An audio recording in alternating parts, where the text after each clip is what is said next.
ছি কণিকা, ছি। তোমাকেও কি না সবার মতো এই ক্যামেরা খুলে ইউটিউবের মতো একটা ইন্টারন্যাশনাল প্ল্যাটফর্মে নিজের শ্বশুরবাড়ির কেচ্ছা বিক্রি করতে হলো? এই দিনটাও আজকে দেখতে মানে আমাদের হলো যে তুমিও কি না শ্বশুরবাড়ির কেচ্ছা বিক্রি করছো। ছি ছি ছি ছি ছি।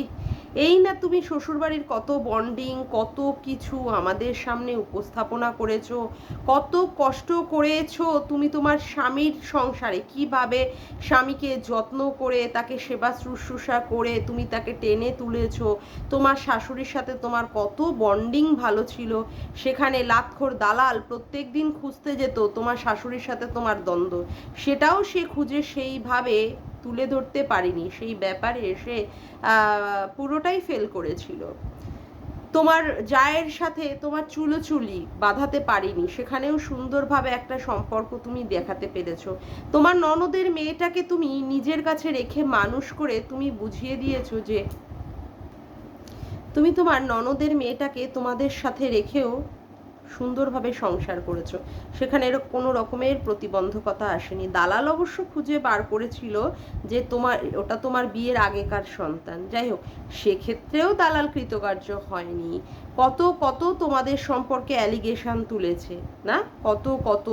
তুমি সেইভাবেই সংসার করো না, তুমি যৌবনের এডিট করো তোমার পাশের ঘরে তোমার ভাসুরের সাথে, তোমার সন্তানটাও তোমার না, সেটা কিনা আবার কি তোমার উজ্জ্বলের কিনা, উজ্জ্বলের পৌরসত্বের মাধ্যমে তার বান্টুতে বসবে, চাপ দেবে, দেখবে দাঁড়ায় নাকি সে ঠেলবে, আর দালাল কিনা দিল্লি পৌঁছে যাবে, এই ধরনের কথাবার্তাও বলেছিল। সেই কথাবার্তাতেও তুমি সব কিছুকে নস্যাৎ করে ফেলে দিয়ে তুমি তোমার মতো করে সুন্দরভাবে সংসার করেছো।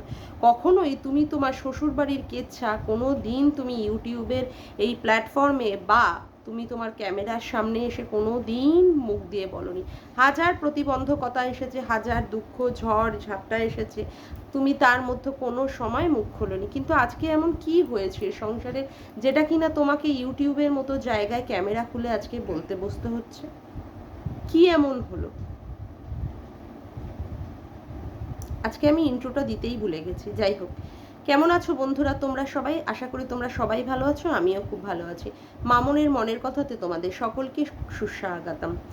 আমি এতক্ষণ ধরে যে কথাগুলো বলছিলাম তাতে করে তোমাদের কি মনে হলো? তোমাদের কি মনে হলো যে আমি কণিকার সম্পর্কে যে কথাগুলো বলে ইন্ট্রোতে শুরু করেছিলাম সেগুলো আমার মনের কথা? একদম নয়, মোটেই এগুলো আমার মনের কথা নয়। কালকে কণিকা, হ্যাঁ কালকে কণিকা প্রচণ্ড দুঃখ আর কষ্টের সাথে কান্নাকাটি করে একটা ভিডিও করেছে, ঠিক আছে? তার ব্লগ ভিডিওতে সে কন্ট্রোভার্সি দিয়েছে, সেও চাইছে কন্ট্রোভার্সি হতেই পারে। তো সেক্ষেত্রে অনেকেই বসে যাবে কণিকাকে এইভাবে নেগেটিভভাবে ইভালুয়েট করার জন্য, কিন্তু কিন্তু আমার সত্যি কথা বলতে যে কথাগুলো আমি বললাম সেগুলো আমার একটাও মনের কথা ছিল না। মেয়েটা প্রচণ্ড পরিশ্রমী, কণিকা প্রচণ্ড পরিশ্রমী। সে যাকে ভালোবেসেছে সেই ভালোবাসার হাতটা কিন্তু সে ছেড়ে দেয়নি। যতই তার তখন তো বয়ফ্রেন্ড ছিল, যতই তার বয়ফ্রেন্ড অসুস্থ হোক, প্যারালাইজড হোক, সেটাকেই সে তার নিজের ভবিতব্য বলে মেনে নিয়ে তাকেই কিন্তু সে সাদরে গ্রহণ করেছে। তার ভালোবাসায় থেকে মানে কি বলবো, তার ভালোবাসার হাতটা কণিকা ছেড়ে দেয়নি। তার ভালোবাসাকে মর্যাদা দিয়ে কণিকা সবার কথা উপেক্ষা করে, এমনকি উজ্জ্বলের মা, উজ্জ্বল সবাই বুঝিয়েছিল যে কণিকার ভবিষ্যৎ কিন্তু অন্ধকার, যে সে এরকম একটা চলতে ফিরতে পারে না এরকম একটা ছেলেকে সে বিয়ে করছে, সারা জীবনই তাকে এইভাবেই দায়িত্ব নিয়ে, উজ্জ্বলের দায়িত্ব নিয়ে তাকে চলতে হবে। উজ্জ্বল কতটা কণিকার দায়িত্ব নিতে পারবে সে সম্পর্কে বিশাল বড় একটা প্রশ্নবোধক চিহ্ন, কিন্তু কণিকাকে সারা জীবনই উজ্জ্বলের দায়িত্ব নিতে হবে। কণিকা কিন্তু সেটাকেই হাসি মুখে মেনে নিয়েছিল অবশ্যই। তারপরে কি করেছে কণিকা, সেই সংসারে থাকতে থাকতে সে একটা রোজগারের একটা পার্টনার হিসাবেও নিজেকে অংশীদার করেছে। আজকে কণিকা না থাকলে কিন্তু মাই সিম্পল লাইফস্টাইলটা থাকতো না, সেখানে কণিকার কন্ট্রিবিউশনটাই মানে 100-এর মধ্যে 90% বেশি। অবশ্যই তারাও আদার্স লোকেরাই আছে, উজ্জ্বল আছে, উজ্জ্বলের মা আছে, তারপরে উজ্জ্বলের দাদা বৌদি সবাই পার্ট নেয়, উজ্জ্বলের দিদিরা আছে, কিন্তু পুরোটাই হচ্ছে কণিকার। পুরোটাই হচ্ছে কন্ট্রিবিউশন কণিকার। প্রতিদিন একটা মেয়ে নিরন্তর পরিশ্রম করে যাচ্ছে, একাধারে তার বাচ্চাকে মানুষ করা, একাধারে বাড়ির সমস্ত লোকজনকে দেখাশুনো করা, তারা কি খাবে, তারা কোন সময় কি খাবে, তাদের কখন মানে কি দরকার, সমস্ত প্রয়োজনের বিষয় কণিকা কিন্তু দেখে যাচ্ছে।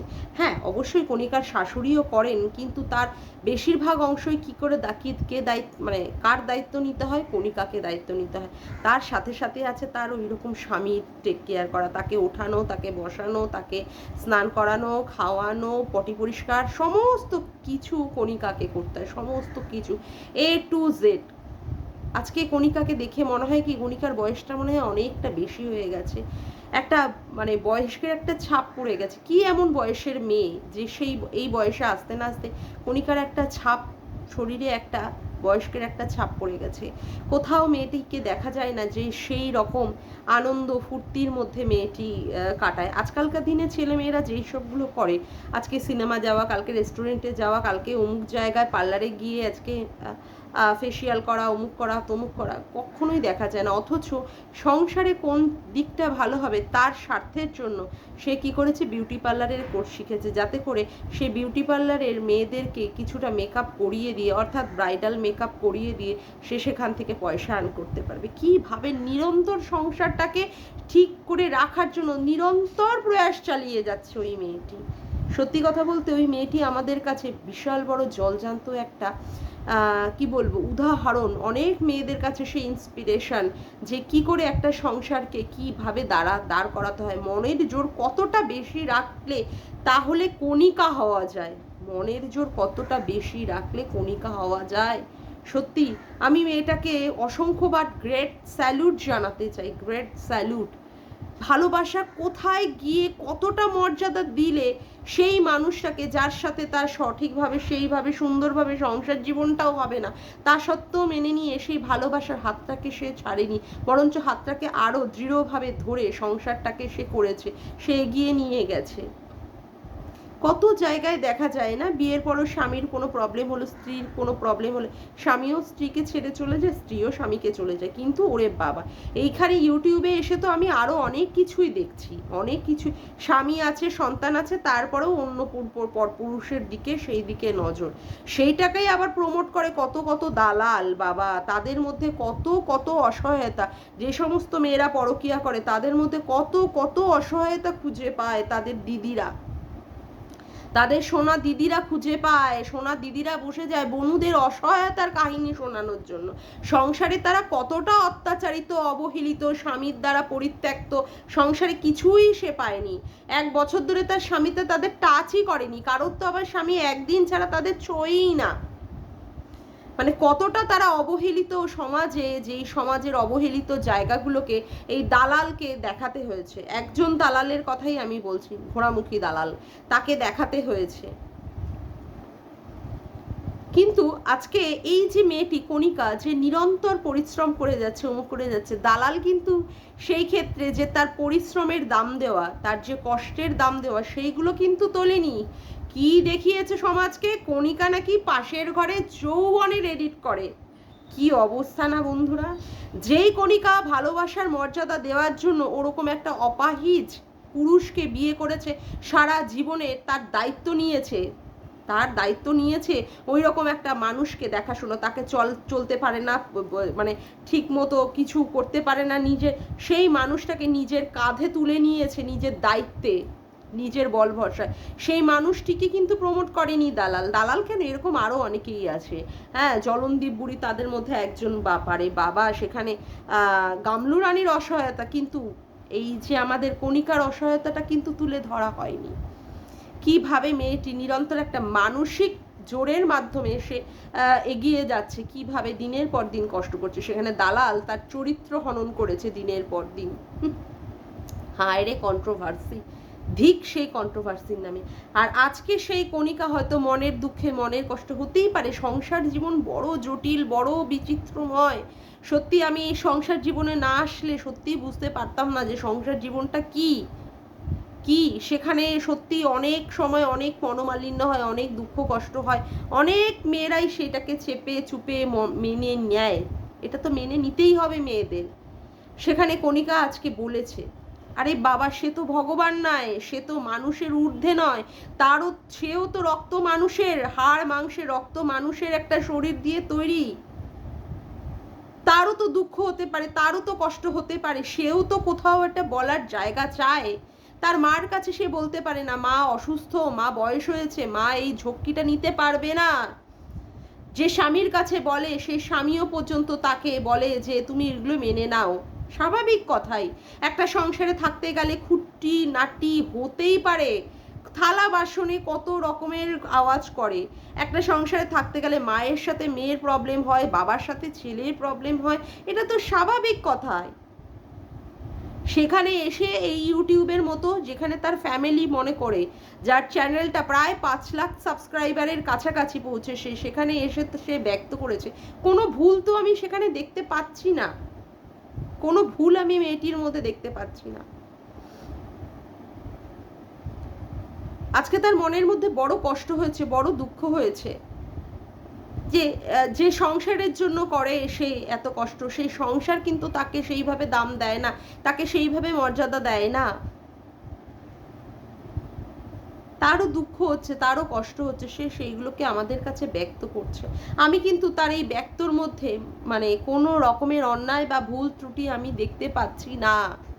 একটা কষ্ট হলে, একটা দুঃখ হলে, যেমন করে মানে ছেলেমেয়েরা তার মায়ের কাছে বলে, বড়দের কাছে এসে কেঁদে দুঃখে কষ্টে তার যন্ত্রণার কাছে কথা বলে, ইউটিউবে তার একটা বড় ফ্যামিলি, একটা বড় জায়গা, সে সেই জায়গাটাকে বেছে নিয়েছে তার দুঃখ মনের কষ্টটাকে বলার জন্য। এখানে কেউ তাকে কিন্তু সেইভাবে কন্ট্রোভার্সি করো না, বা কেউ তাকে সেইভাবে কমেন্ট করো না। তার দুঃখের জায়গাটাকে বোঝার চেষ্টা করো, তার দুঃখের জায়গাটাকে লাঘব করো। এমন কিছু কন্ট্রোভার্সি তাকে নিয়ে যেন না হয় যেটা নিয়ে সে মনের মধ্যে আরো কষ্ট পায়। আর কথা হচ্ছে, ইউটিউবে সবাই আসে টাকা ইনকাম করার জন্য। কেউ যদি বলে যে তারা টাকা ইনকাম করতে আসেনি, তাহলে সেটা মিথ্যে কথা হবে, সর্বৈব মিথ্যে কথা। ইউটিউবে সবাই আসে টাকা কামানোর জন্য, সবাই আসে ভিউজের নেশায়। তার ভিউজটা পড়ে গেছে, যদি কেউ মনে করো যে সে তার ভিউজ বাড়ানোর জন্য বা টাকা অর্জন করার জন্য এসেছে, যদিও বা সেটা হয়, কোনো ক্ষতি তো কিছু নয়।